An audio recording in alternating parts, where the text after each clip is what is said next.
Hi, this is Mark News from Plant Talk Radio. Thanks for subscribing and listening to our podcast, Your Gardening Questions from Plant Talk Radio.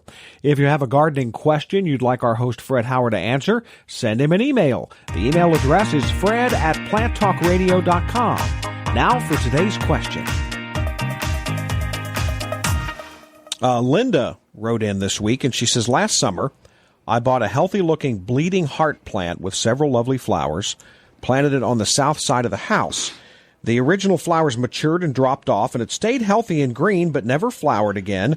Am I going to see flowers this year, or what can I do to get it to bloom? Well, Linda, you probably are describing a very normal plant in terms of bleeding heart.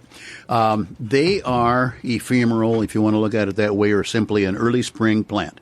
They usually come up starting soon now, depending on quite where you are. But starting soon now, up comes the plant, then the flower, and then there are two, well, I'll call them major divisions in the bleeding heart group.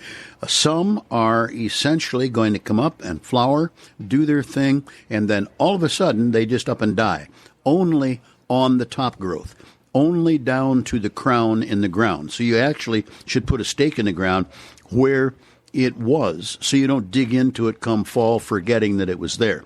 The other group are usually shorter types of bleeding heart, and they can be perennial in the sense of flowering a second time on through the season. It'll depend on which one you have, but I'm going to guess you have the normal one.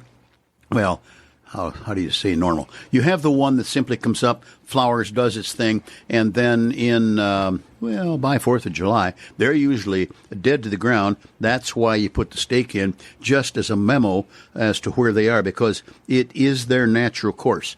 If it's one of the shorter types, it probably would have already done the reblooming last year. So I'm going to guess it's the normal one, and all's well based on what bleeding heart normally does.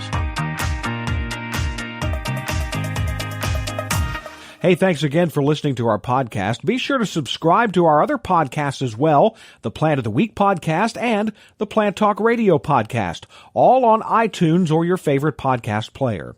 If you'd like to sponsor a daily podcast, contact us at fred@planttalkradio.com.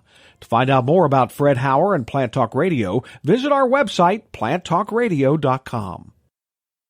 Circle270media.com